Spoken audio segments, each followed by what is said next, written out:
tanah Jawa pernah digegerkan oleh sosok perampok muda yang sakti mandraguna. Kulitnya kebal senjata tajam, gerakannya secepat angin, dan nyalinya tak pernah ciut menghadapi pasukan kerajaan sekalipun.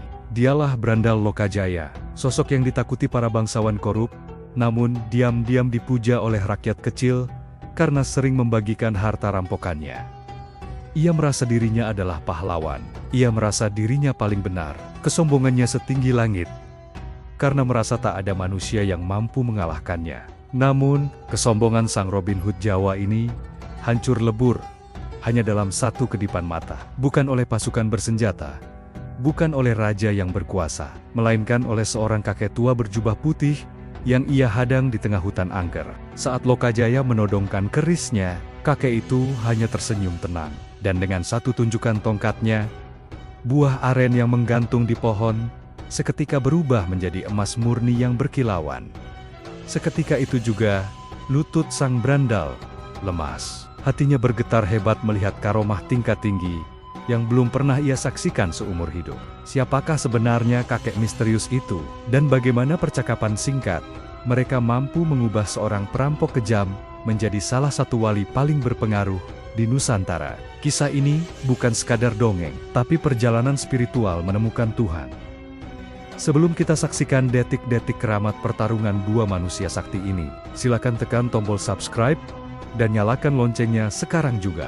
Mari kita dukung channel ini agar terus menyebarkan sejarah dan hikmah para kekasih Allah. Sudah siap? Mari kita masuk ke Hutan Jatiwangi. Sahabat, mari kita putar waktu mundur ke masa kejayaan Kerajaan Majapahit yang mulai meredup. Di pesisir utara Pulau Jawa, terdapat sebuah kadipaten yang makmur dan ramai pelabuhannya, yaitu Tuban. Di sanalah hidup seorang pemuda tampan, gagah perkasa, dan memiliki garis keturunan ningrat yang sangat dihormati. Namanya adalah Raden Said. Dia bukan pemuda sembarangan. Ayahnya adalah penguasa Tuban itu sendiri, Sang Adipati Tumenggung Wilwatikta. Secara logika, hidup Raden Said seharusnya sempurna.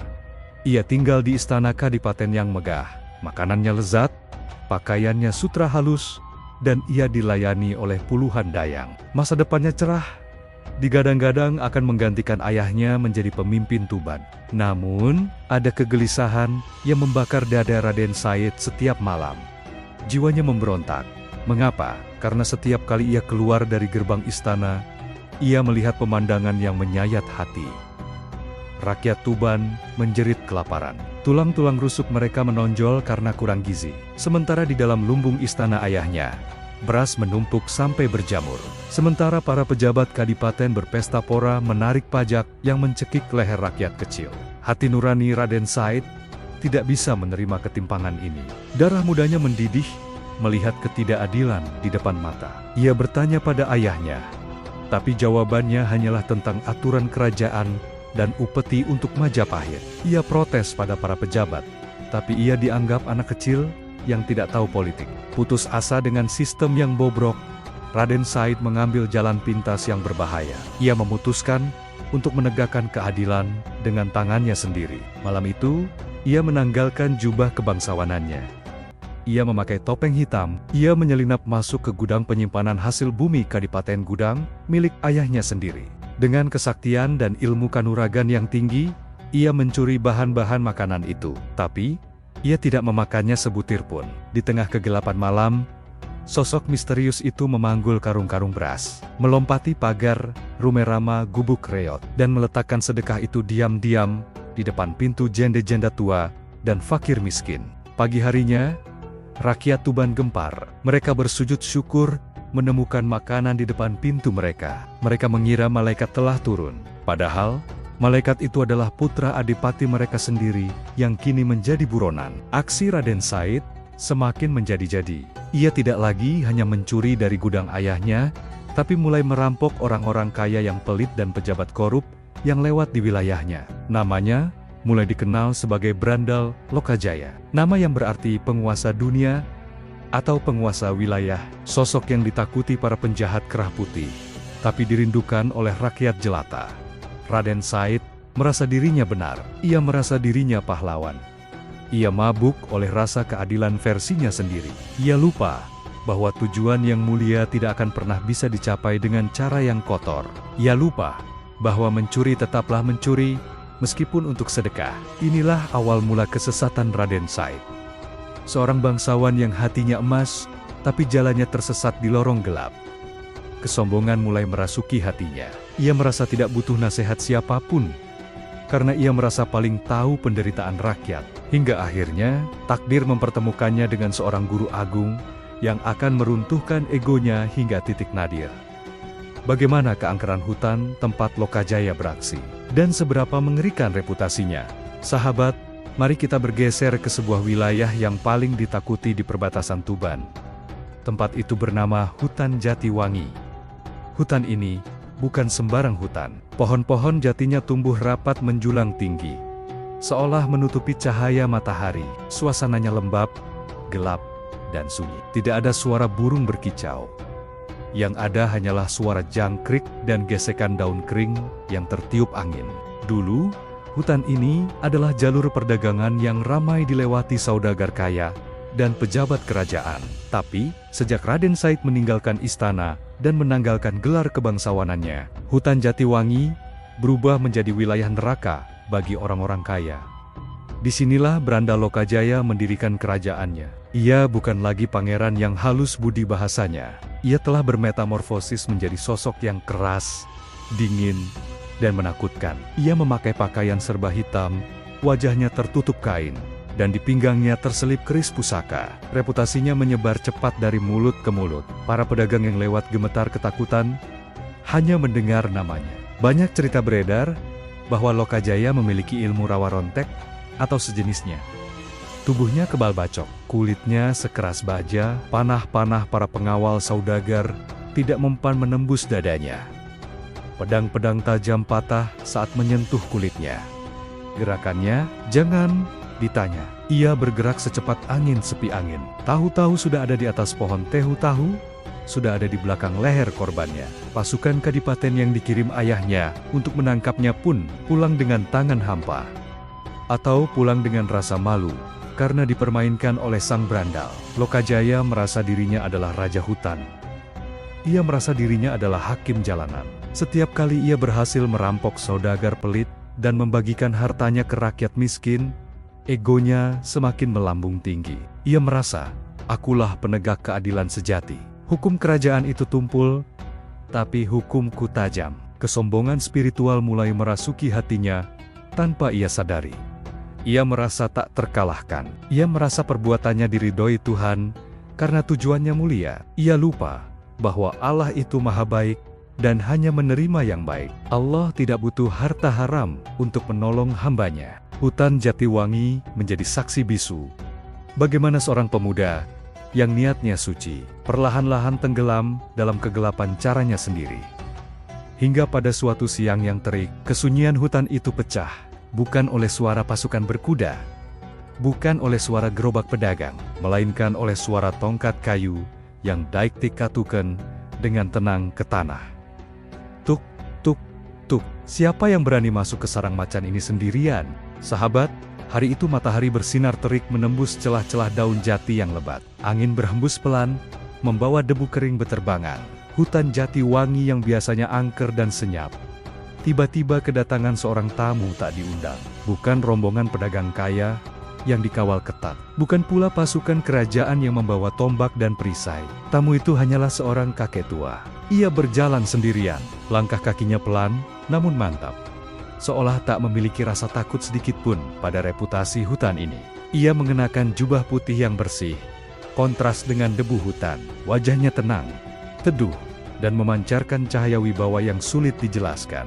Di tangannya, ia menggenggam sebuah tongkat panjang. Tongkat itu daik-tek kituken ke tanah berbatu setiap kali ia melangkah. Tuk, tuk, tuk. Suaranya menggema, memecah kesunyian. Di atas sebuah pohon besar yang rimbun, sepasang mata tajam sedang mengintai. Mata itu milik Branda Lokajaya. Seperti seekor elang yang melihat mangsa, Lokajaya mengamati setiap gerak-gerik kakek tua itu dari ketinggian. Awalnya, Lokajaya tidak tertarik. Cuma orang tua miskin. Apa yang bisa kurampok dari dia? Jubahnya saja lusuh, pikir Lokajaya. Ia hampir membiarkan kakek itu lewat begitu saja. Namun, tiba-tiba mata Lokajaya terbelalak. Sinar matahari memantul silau dari gagang tongkat si kakek. Kuning, berkilau. Indah sekali. Emas. Batin Lokajaya berteriak. Gagang tongkat itu pasti emas murni. Ukurannya besar sekali. Kalau aku jual, bisa buat beli beras untuk satu desa selama setahun. Keserakahan sesaat menyusup, bercampur dengan niat mulianya yang salah kaprah. Lokajaya berpikir ini adalah rezeki nomplok. Targetnya kali ini sangat mudah. Hanya seorang kakek renta. Sendirian. Tanpa senjata. Tanpa pengawal. Tinggal gertak sedikit, pasti tongkat itu diserahkan. Tanpa berpikir panjang, Lokajaya mengeratkan pegangannya pada keris di pinggang. Ia bersiap melompat. Ia tidak tahu bahwa orang tua yang ia incar bukanlah manusia sembarangan. Ia tidak tahu bahwa ia sedang membangunkan singa Allah yang sedang tidur. Detik-detik ketegangan pun dimulai. Lokajaya mengambil ancang-ancang. Dan, bagaimana reaksi sang kakek saat dihadang perampok paling ditakuti di tanah Jawa? Sahabat, hutan jati wangi seketika mencekam. Angin berhenti berhembus. Burung-burung gagak di kejauhan berhenti berkoak. Seolah alam semesta menahan napas. Menyaksikan kebodohan seorang manusia yang menantang langit.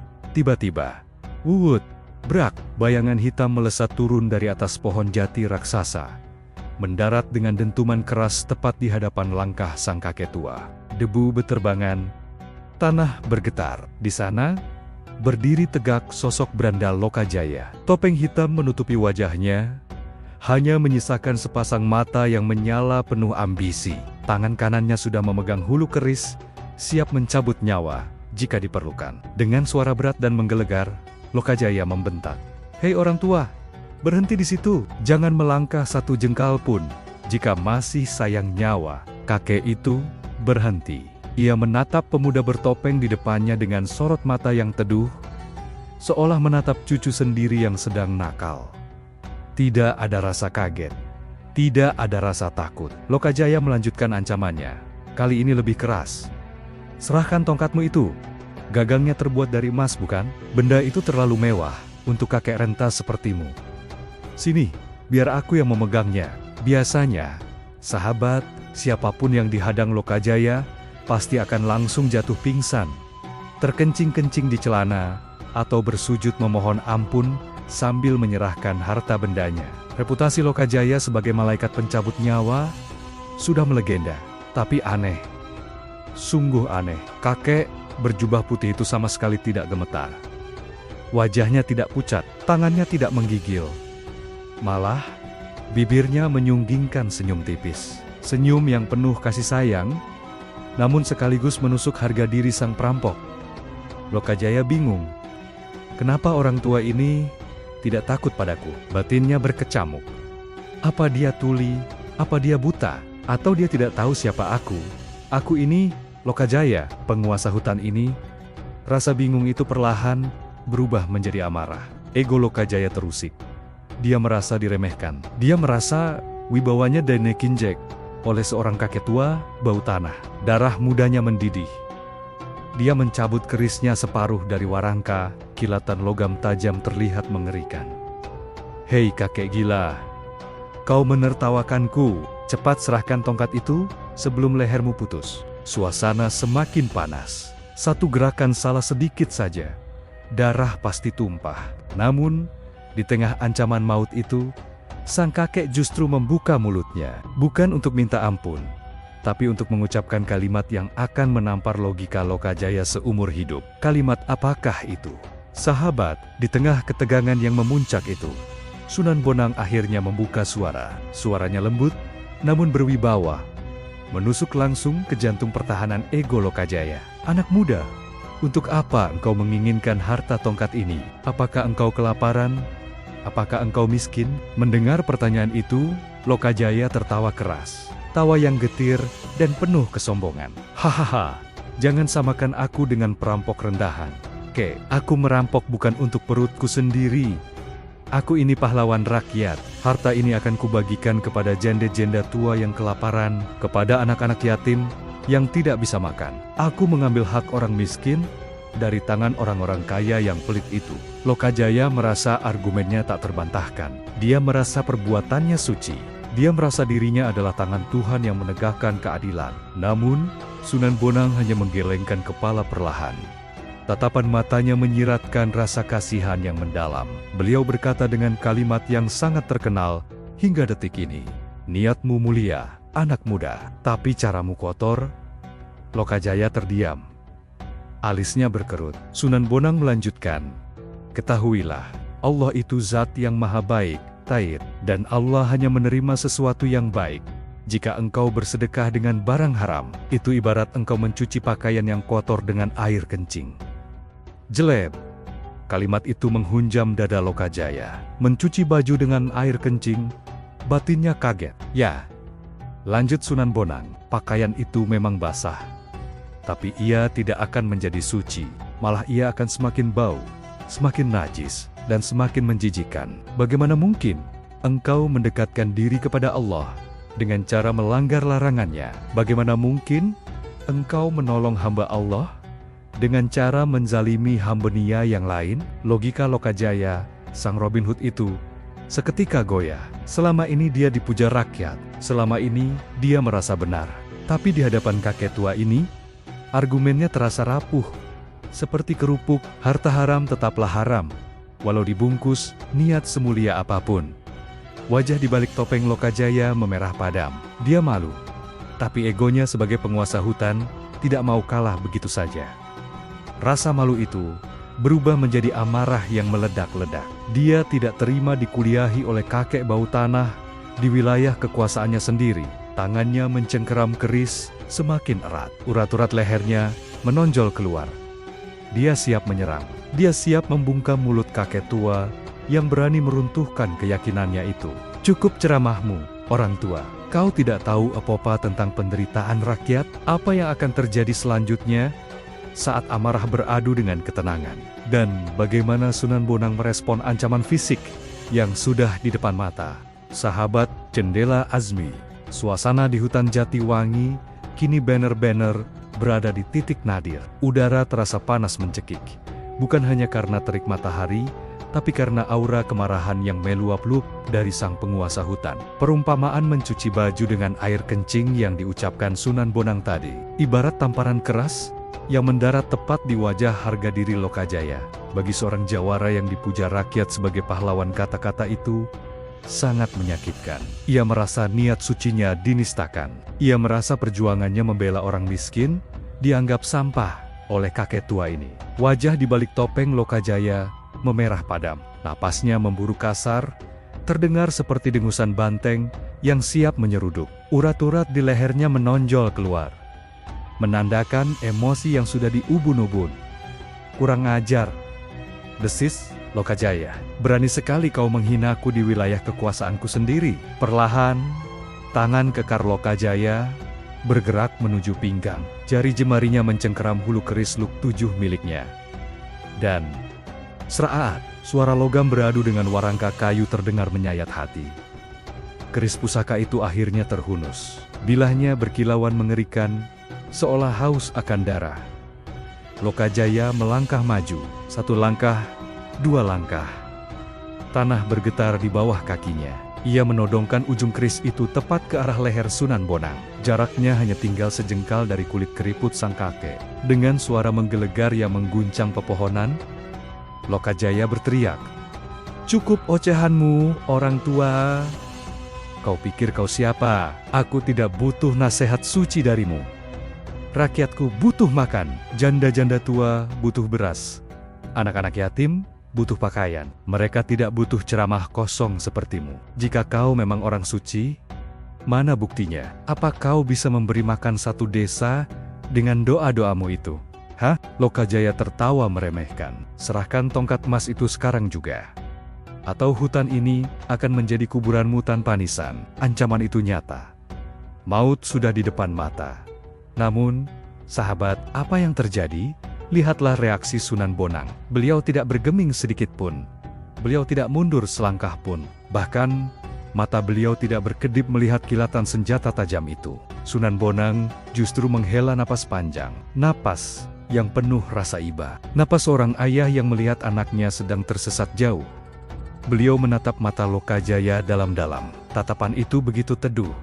Menembus topeng, menembus kulit, langsung menyentuh jiwa Lokajaya yang gersang. Dengan nada suara yang sangat tenang, kontras dengan teriakan Lokajaya, Sunan Bonang berkata, "Anak muda, kasihan sekali engkau jika matamu hanya tertuju pada kilauan logam kuning ini. Jika kau mengira kebahagiaan dan solusi hidup itu hanya ada pada harta benda duniawi, maka betapa miskinnya hatimu."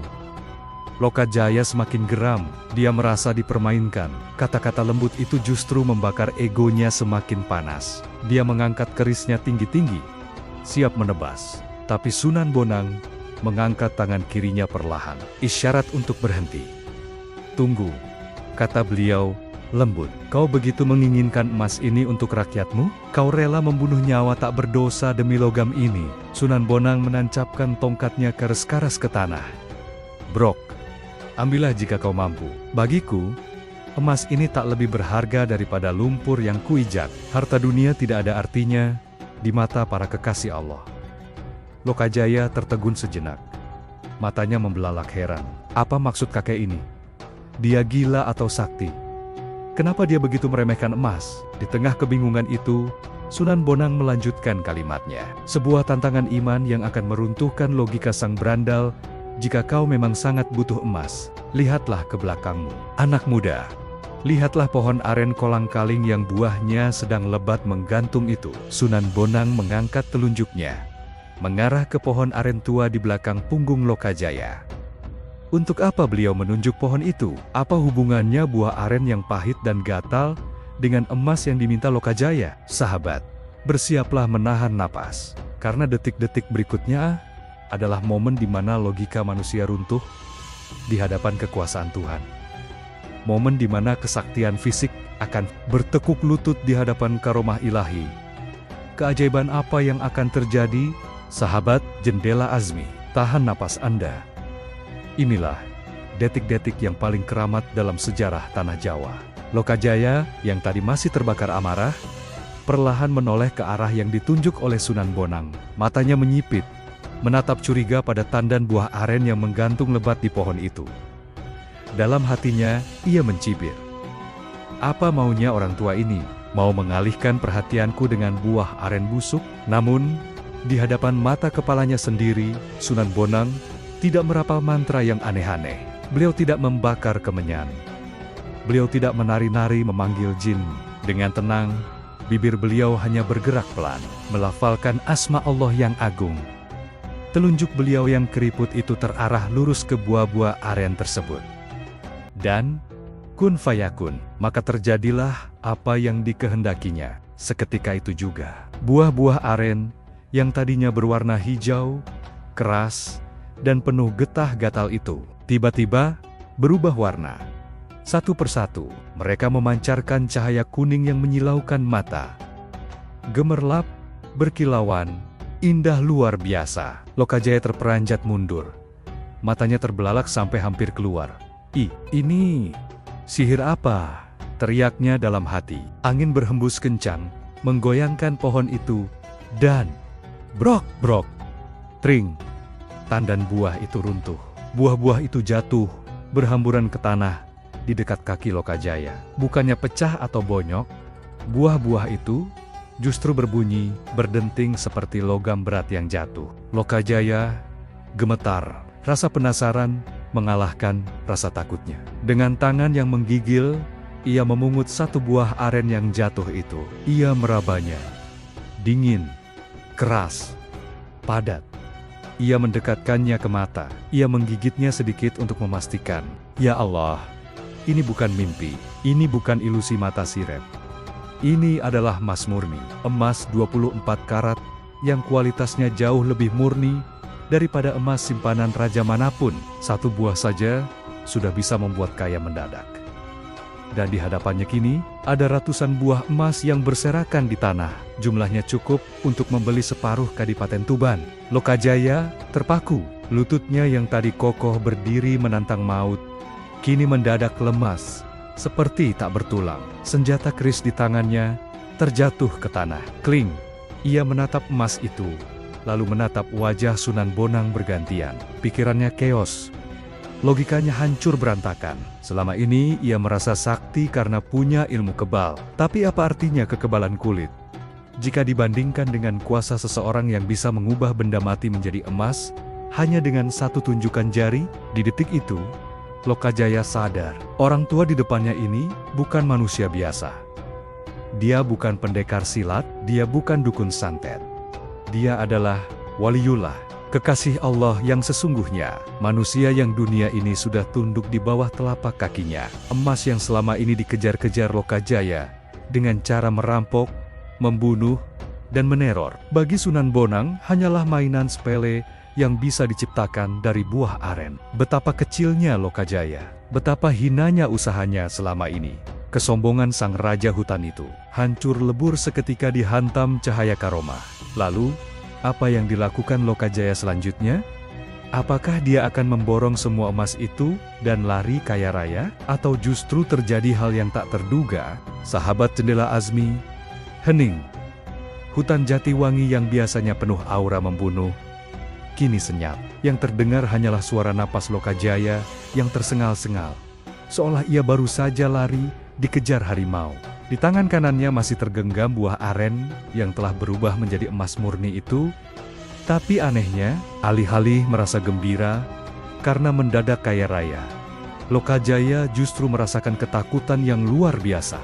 Bukan takut mati dibunuh, tapi takut pada kebesaran Allah yang baru saja diperlihatkan di depan matanya. Selama ini, Lokajaya merasa dirinya paling hebat, paling sakti, paling benar. Ia merasa bisa mengatur dunia dengan ujung kerisnya. Tapi di hadapan kakek tua ini, kesaktiannya, ilmu kebalnya, dan otot-otot bajanya terasa tak lebih dari debu yang tak berdaya. Hatinya berteriak, siapakah orang ini? Bagaimana mungkin dia bisa memerintah alam semesta hanya dengan telunjuknya? Jika dia mau, dia bisa saja mengubah jantungku menjadi batu detik ini juga. Perlahan, jemari Lokajaya melemas. Buah emas yang sangat mahal itu terlepas dari genggamannya. Tuk!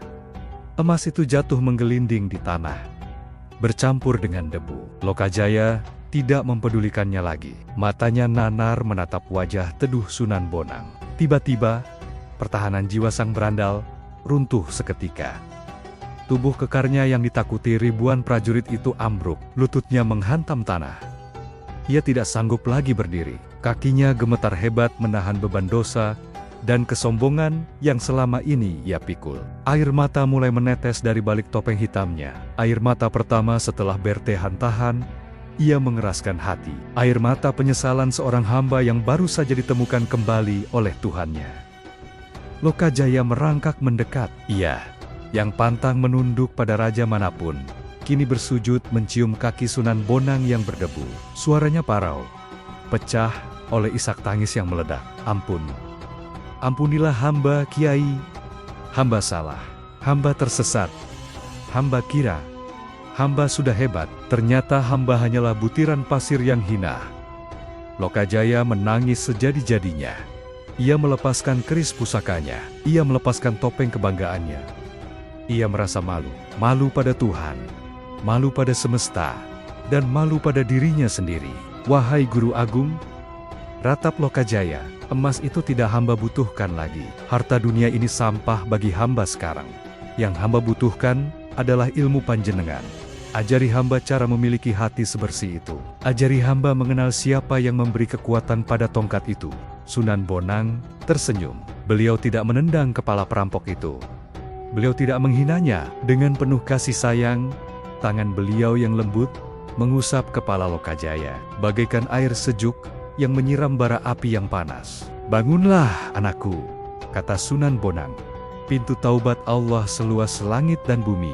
Jika engkau sanggup-sanggup ingin kembali, maka Allah akan berlari menyambutmu. Namun, jalan menuju Allah itu tidak mudah, sahabat. Tidak semudah membalikan telapak tangan. Lokajaya yang ingin berguru harus membayar mahar yang sangat berat. Bukan dengan uang, bukan dengan emas, Tapi dengan kesabaran tingkat dewa, syarat gila apa yang diberikan Sunan Bonang untuk menguji kesungguhan mantan perampok ini? Sahabat, Jendela Azmi, setelah memberikan pelajaran berharga itu, Sunan Bonang tidak banyak bicara. Beliau hanya tersenyum tipis, membalikkan badannya, lalu melangkah pergi meninggalkan Lokajaya yang masih bersimpuh di tanah. Beliau berjalan tenang menyusuri pinggiran sungai, seolah tidak terjadi apa-apa. Melihat sosok cahaya itu hendak pergi, hati Lokajaya panik. Ia sadar, jika ia membiarkan orang tua ini pergi, mungkin seumur hidup ia akan tersesat dalam kegelapan selamanya. Emas di tanah tidak lagi menarik baginya. Harta rampokan tidak ada artinya. Yang ia inginkan hanya satu, hidayah. Lokajaya bangkit dengan sisa tenaganya. Ia berlari mengejar langkah Sunan Bonang. Ia terjatuh, bangkit lagi, tersandung akar pohon, bangkit lagi. Napasnya memburu, air matanya bercucuran. "Tunggu guru, tunggu saya," teriaknya parau. "Jangan tinggalkan hamba dalam kegelapan. Izinkan hamba ikut, izinkan hamba mengabdi." Sunan Bonang berhenti di tepi sebuah sungai yang deras alirannya. Beliau menoleh, tatapannya tajam menyelidik ke dalam mata Lokajaya. "Anak muda," kata beliau, "menjadi muridku itu berat. Jalan menuju Allah itu penuh duri, bukan hamparan permadani. Kau terbiasa hidup sebagai raja hutan, terbiasa memerintah, terbiasa bergerak bebas. Apakah kau sanggup mematikan hawa nafsumu?" Lokajaya mengangguk mantap tanpa ragu sedikitpun. "Hamba sanggup, guru. Apapun syaratnya, nyawa pun hamba berikan." Sunan Bonang tersenyum penuh arti. Beliau tidak menyuruh Lokajaya sholat ribuan rakaat. Beliau tidak menyuruh puasa setahun penuh. Ujian bagi seorang mantan perampok yang liar dan tidak sabaran adalah diam. Sunan Bonang kemudian menancapkan tongkat kayunya di pinggir kali sungai itu. Tanah yang lembab memegang erat tongkat sederhana itu. "Jika kau benar-benar sanggu-sangga, jagalah tongkatku ini. Tunggulah di sini. Jangan beranjak sejengkal pun. Jangan tidur. Jangan makan. Jangan pergi kemanapun, sampai aku kembali mengambilnya." Syarat yang terdengar sederhana, tapi sesungguhnya sangat mematikan bagi ego manusia. Bayangkan, sahabat, disuruh menunggu tanpa kepastian waktu. Bisa sehari, bisa seminggu, bisa bertahun-tahun. Di pinggir sungai yang dingin, banyak nyamuk dan binatang buas, sendirian, dalam sepi. Tapi Lokajaya sudah bulat tekadnya. Dia, Raden Said, yang dulunya tidur di kasur empuk istana, kini duduk bersila di atas tanah becek. Dia menatap tongkat itu, laksana menatap pusaka paling berharga. Sunan Bonang pun pergi, menghilang di balik rimbunnya hutan, meninggalkan Lokajaya sendirian dengan kesunyiannya. Hari berganti minggu, minggu berganti bulan, bulan berganti tahun. Akar-akar pohon mulai menjalar, melilit tubuhnya. Semak belukar mulai menutupi wajahnya. Lumut mulai tumbuh di kulitnya. Tubuhnya kaku tak bergerak, tapi jiwanya sedang melakukan perjalanan spiritual maha dahsyat, menembus langit ketujuh. Ia sedang mematikan dirinya sebelum mati. Ia sedang berperang melawan musuh terbesar manusia, dirinya sendiri. Apakah Lokajaya berhasil lulus dari ujian kesabaran tingkat dewa ini? Dan bagaimana wujudnya? Setelah bertahan-tahan, bertapa menjaga tongkat sang guru, sahabat Jendela Azmi, waktu terus berjalan tanpa henti. Musim kemarau berganti musim hujan, daun-daun gugur dan tumbuh kembali. Hutan Jatiwangi yang dulu angker, kini menjadi saksi bisu sebuah pertapaan agung. Di pinggir sungai itu, sosok Raden Said sudah tidak terlihat lagi wujud manusianya. Tubuhnya telah menyatu dengan alam. Akar-akar pohon melilit kakinya, semak belukar menutupi seluruh badannya. Lumut tebal menyelimuti kulitnya. Ia diam mematung. Napasnya halus, nyaris tak terdengar. Ia telah berhasil mematikan dirinya sebelum mati. Ia telah berhasil membunuh egonya, kesombongannya, dan hawa nafsunya.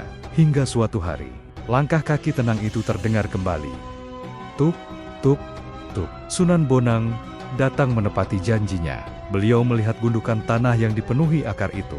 Wajah beliau bersinar cerah. Beliau tahu, muridnya telah lulus ujian terberat. Dengan penuh kasih sayang, Sunan Bonang membersihkan rumput liar yang menutupi tubuh muridnya. Beliau memercikan air sungai ke wajah yang tertutup debu tahunan itu. "Bangunlah, Raden Said. bisik Sunan Bonang lembut. Tidurnyamu sudah cukup panjang. Perlahan, kelopak mata itu terbuka. Bukan lagi mata liar seorang perampok yang haus darah, melainkan mata bening seorang bayi yang baru lahir kembali. Suci, tenang, penuh cahaya ilahiyah. Raden Said mencoba menggerakkan tubuhnya yang kaku. Tulang-tulangnya berbunyi. Ia bersujud syukur di kaki gurunya. Ia tidak lagi meminta emas. Ia tidak lagi meminta kesaktian. Yang ia rasakan hanyalah kedamaian yang luar biasa. Rasa yang belum pernah ia temukan di tumpukan harta manapun. Hari itu, di pinggir kali yang sunyi, Sunan Bonang memberikan nama baru. Sebuah gelar yang kelak akan harum di seluruh Nusantara, Sunan Kalijaga. Artinya, penjaga sungai. Secara fisik, ia menjaga sungai tempat tongkat itu menancap. Namun secara hakikat makna batin, ia telah berhasil menjaga aliran hati. Ia mampu membendung sungai hawa nafsu yang deras, dan membiarkan sungai hidayah Allah mengalir jernih dalam dirinya. Sahabat, inilah akhir perjalanan sang beranda Lokajaya. Ia yang dulu mengejar emas dengan pedang, kini justru mewariskan emas yang sesungguhnya kepada kita semua. Bukan logam mulia, melainkan akhlak, budaya, dan Islam yang damai. Lihatlah, betapa indahnya skenario Tuhan. Allah mengubah seorang penjahat paling ditakuti, menjadi wali paling dicintai, hanya karena satu titik balik. Runtuhnya kesombongan. Pesan moral untuk kita hari ini sangat jelas.